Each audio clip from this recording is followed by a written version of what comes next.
Doctor Sudhanshu Trivedi इस वक्त अब हमारे साथ लाइव जुड़ चुके हैं। रेणुका जी हमारे साथ लगातार बनी हुई है और देखिए न्यूज 18 इंडिया देखा जा रहा है इस वक्त। मध्य प्रदेश के अब संभावित मुख्यमंत्री या पूर्व मुख्यमंत्री शिवराज सिंह चौहान, नरेंद्र सिंह तोमर, लेकिन डॉक्टर सुधांशु त्रिवेदी सुनामी, मतलब एक बड़ा फैक्टर मैं जानना चाह रहा हूं, बहुत सारे आप बताएंगे, लेकिन कोई एक बड़ा कॉमन फैक्टर, हिंदी पट्टी 3-0 से आप लोग जीत रहे हैं, 3-0, 159, 106, 54, कोई एक common factor Sudhanshu Trivedi? The first common factor is now the politics has become modified. MODIFIED. Modi ji के नेतृत्व में जो हमने 4 आयाम की राजनीति की है। नंबर 1 कल्याणकारी कार्य, गरीबों को उनकी आवश्यकता के अनुसार व्यवस्था सुनिश्चित करना। नंबर 2 विकास के कार्य, इंफ्रास्ट्रक्चर। नंबर 3 सुरक्षा, देश की आंतरिक और बाह्य सुरक्षा स्टैब्लिश करना। और नंबर 4 सांस्कृतिक गौरव। इन चारों को मोदी जी के नेतृत्व में हमने जो स्थापित किया है, यह उस राजनीति के प्रति जनता का एक विश्वास है। और हमारे लिए यह सौभाग्य की बात है कि हमने पिछले 3 पीढ़ियों से जो आधार बनाया है, आज हमारे पास मोदी जी जैसा एक नेता है जो देश में ही नहीं, मॉर्निंग कंसल्टेंट के हिसाब से पूरी दुनिया में पिछले कई वर्षों से लगातार सबसे लोकप्रिय। और यहां पर एक और बात है, यह क्रेडिबिलिटी की पॉलिटिक्स की भी जीत है। क्रेडिबिलिटी क्यों कह रहा हूं? आखिरी समय में आप रेणुका को ले लेते हैं हमारे साथ। रेणुका जी, लगता है हाँ कंप्लीट कर लीजिए आप सुधांशु जी, अब आप कंप्लीट कर लीजिए सुधांशु जी। मैं सिर्फ एक बात कहना चाहता हूं, मैं उदाहरण देना चाहता हूं। जब राजस्थान में 15वां साल है ये अशोक गहलोत जी के मुख्यमंत्री रहने का, 3 टर्म मिलाने, जब 15 हफ्ते रह जाते हैं, तब आप आनंद फानन में तरह तरह के कमिटमेंट करना शुरू करते हैं। जनता को साफ समझ में आता है कि आपके मन में क्या था, और ये छटपटाहट है कि ईमानदारी हम करते हैं गरीबों के लिए।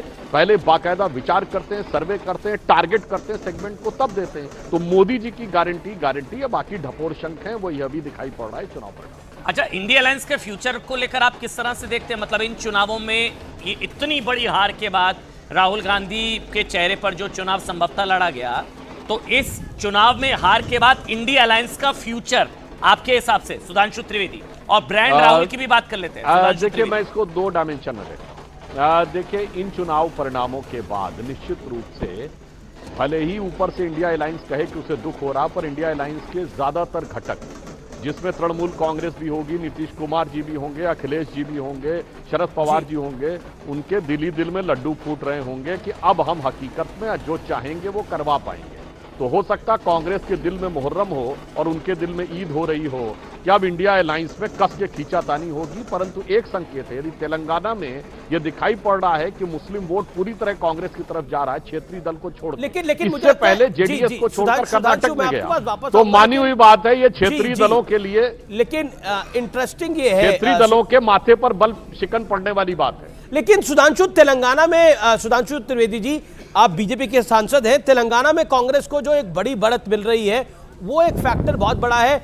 दक्षिण कांग्रेस युक्त हो गया है कर्नाटक के बाद तेलंगाना। क्या आपको लगता है कि कांग्रेस जो गेम खेल रही है उस गेम में सफल हो रही है, खासतौर पर दक्षिण के राज्यों में? देखिए, मैं यहां पर यह कहना चाहूंगा कि दक्षिण की जहां तक बात है, तो वास्तविकता यह है कि कांग्रेस, हम तेलंगाना में जी हमने मजबूत लड़ाई लड़ी थी।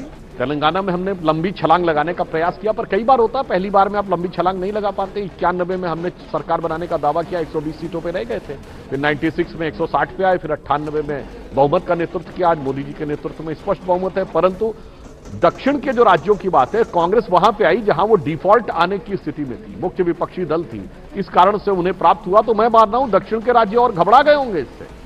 अब डीएमके के मन में सबसे पहले खतरे घंटी बजेगी, जिसके सनातन धर्म के विनाश करने के स्टेटमेंट को लेकिन जो इनिशियल, लेकिन आज सबसे बड़ी घबराहट उनके मन में होगी। सुधांशु, मैंने इसका जिक्र पहले भी करा, जो इनिशियल अपडेट है वो ये है कि अल्पसंख्यक का बड़ा वोट कांग्रेस को गया है। इसीलिए एआईएमएम जो कि ओवैसी की पार्टी है, जिसने पिछली बार 7 सीटें जीती थी, वो 3 जीत रही है। उन इलाकों में भी कांग्रेस कूच कर रही है, यानी मुसलमानों ने कांग्रेस को ओवैसी से ऊपर रखा है। क्या आपको लगता नहीं है कि देश भर में अगर ये ट्रेंड देखने को मिलेगा तो उत्तर प्रदेश के अंदर भी अगर मुसलमान कांग्रेस को ऊपर रखेंगे, ऐसे ही बाकी प्रदेशों में रखेंगे, तो वो बाकी दलों के लिए सेटबैक है, जिसको मुस्लिम वोट मिलता आया है परंपरागत रूप से, उससे कांग्रेस में खोप दिखाई दे रहा है। और अब तो घटक दल भी कह रहे हैं कि तेलंगाना में कांग्रेस को मुस्लिम डिप्टी सीएम देना पड़ जाएगा। देखिए अमीश जी, मैंने जो अभी अपना वक्तव्य दे रहा था उसके अंतिम वाक्य में तो यही था कि जो मुस्लिम वोट पहले जेडीएस से छिटक कर कर्नाटक में कांग्रेस की तरफ गया, अब बीआरएस से छिटक कर तेलंगाना में कांग्रेस तरफ जाता दिख रहा है, ये सबके माथे पर शिकन लाने वाला है, चाहे वो ममता बनर्जी हो, चाहे नीतीश कुमार हो, चाहे अखिलेश यादव हो, या डीएमके के स्टालिन हो। क्योंकि इसको मैं लाइटर नोट पे कहूंगा, इनको गीता का ज्ञान समझना चाहिए। गीता में कहा जाता ना, कल किसी और का था आज तुम्हारा, वो कल किसी और का था कल किसी और का होगा। जो आज क्षेत्रीय दलों के पास मुस्लिम वोट है वो पहले कांग्रेस के पास था, यानी यस्टरडे। अब कल उन्हें डर लग रहा फिर कांग्रेस के पास ना पहुंच जाए। तो मुझे लगता है अब इंडिया गठबंधन में सीटों का बंटवारा, या उत्तर भारत में उत्तर प्रदेश से लेकर बंगाल तक के बीच में सीटों का बंटवारा और पेचीदगी में फंसने वाला है, मेरा यह मानना है, क्योंकि ये अब आपसी खींचतान और बढ़ाएगा। एक सवाल, ओबीसी या कास्ट सेंसस पर भी एक तरीके का रेफरेंडम, ये जनादेश, ये देश का जनादेश है। कास्ट सेंसस पर देश का जनादेश रेफरेंडम कह सकते हैं। देखिए मैं एक और बात कहूं तो मुझे लगता है कि राहुल गांधी जी के जो भी सलाहकार थे, आज तक कभी ऐसा होता था जात का मुद्दा सिर्फ क्षेत्रीय दल उठाते थे, कभी राष्ट्रीय दल जात का मुद्दा नहीं उठाते थे। कांग्रेस ने पहली बार जात का मुद्दा उठाया। शायद राहुल गांधी जी के सलाहकार, राहुल गांधी जी का जो जन्म का समय था 1970 के आसपास की राजनीति में उलझ गए, जब ये कहा जाता था कि क्लास की पॉलिटिक्स होती थी, अगड़ा पिछड़ा दलित। अब वो दौर चला गया, अब देश की, और उस समय देश की साक्षरता दर सुधांशु मैं आपके पास वापस लौटता हूं, लेकिन एक बड़ी अपडेट दे देता हूं मैं इलाकों के हिसाब से। महाकौशल मध्य प्रदेश बीजेपी जीत रही है, इसके अलावा चंबल ग्वालियर बेल्ट बीजेपी जीत रही है मध्य प्रदेश के अंदर। अगर हम राजस्थान की बात करें तो राजस्थान के कई संभागों में बीजेपी को बढ़त है, लेकिन गहलोत का किला उस तरह से नहीं हिल रहा जोधपुर वाला जिस तरह से हिलना चाहिए था। अभी तक की ये अपडेट है। गुजर बेल्ट के अंदर बीजेपी का प्रदर्शन बेहतर हुआ है, 11 सीटों पे बीजेपी आगे देखने को मिल रही है, 11 से 12 सीटों पे बीजेपी आगे चल रही है। छत्तीसगढ़ के अंदर, छत्तीसगढ़ के अंदर मैं एक अपडेट दे दूं, परफॉर्मेंस रही, काम हुआ है, उसके आज परिणाम सबके सामने है। संगठन ने जो काम किया उसके परिणाम सबके सामने है। बहुत अच्छी जीत है, मध्य प्रदेश की जनता को सबको बधाई। सर राजस्थान और छत्तीसगढ़ में भी लीड मिल रही है सर, उसको लेकर।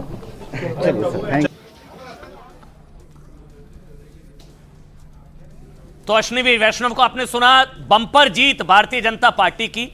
हिंदी पट्टी मध्य प्रदेश, छत्तीसगढ़, राजस्थान 3-0 से बीजेपी सबसे बड़ी पार्टी। मध्य प्रदेश में clear mandate 116 magical figure, 160 clear mandate. Rajasthan की बात कर लीजिए 199, 107 क्लियर मैंडेट स्पष्ट जनादेश। छत्तीसगढ़ की बात कर लीजिए 90, 46 बहुमत का आंकड़ा, 54 बीजेपी क्लियर मैंडेट। तेलंगाना में हालांकि कांग्रेस पार्टी को 66 सीटें मिलती नजर आ रही हैं। सुधांशु त्रिवेदी हमारे साथ लगातार बने हुए हैं, लेकिन हमें एक बार सुधांशु मैं आप ही के पास आ रहा हूं।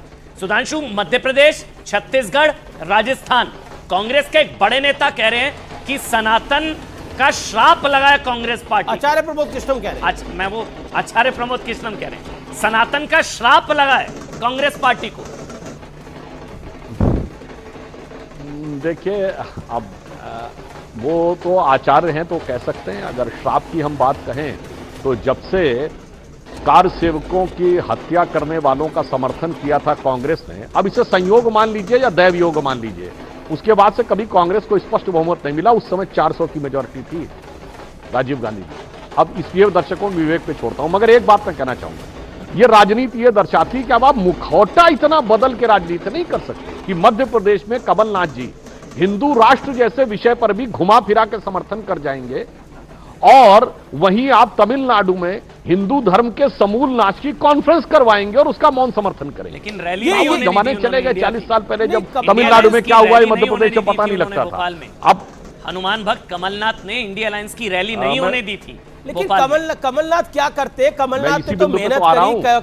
आज जो एज ऑफ कम्युनिकेशन है, जी मैं यही कह रहा हूं, एज ऑफ कम्युनिकेशन में सबको सब पता रहता है भारत में कहां क्या हो रहा है। ऐसा नहीं हो सकता कि आप तम्मिलनाडु में बोल के तमिलनाडु में रहेगा और मध्य प्रदेश की हर बात हर जगह पहुंचती है। चाहे कमलनाथ ने अपना चुनाव अच्छे से लड़ा, तो अब लेकिन ये पार्टी मुखौटे लगाकर जब पार्टी चुनाव नहीं खड़ी लड़ना थी वहां पर, संभव तो नहीं होता। कमलनाथ कितना चुनाव जितवा लेंगे। अशोक गहलोत ने भी अपना चुनाव ठीक लड़ा, लेकिन जब पार्टी नहीं खड़ी थी तो कैसे चुनाव लड़वा लेंगे। भूपेश बघेल अकेले लड़ते हुए दिखाई दिए, तो इन सब चीजों का नुकसान हुआ। लेकिन फिर मैं कह रहा हूं, सुनामी है ये भारतीय जनता पार्टी की तीनों पूरे हिंदी पट्टी के अंदर, और तेलंगाना में कांग्रेस की प्रचंड और बहुत बड़ी जीत है, इसमें कोई दोराय नहीं है। अरुण का भी हम रुख कर सकते हैं, लेकिन मैं फिर आपको बता दूं कि तीन चीजें बहुत बड़ी हैं। इस समय जो सबसे बड़ी खबर है कि छत्तीसगढ़ के अंदर लगभग पूरी कैबिनेट का सफाया हो रहा है। भूपेश बघेल अपनी सीट बचा पाएंगे नहीं बचाएंगे, उस पर भी एक क्वेश्चन मार्क है।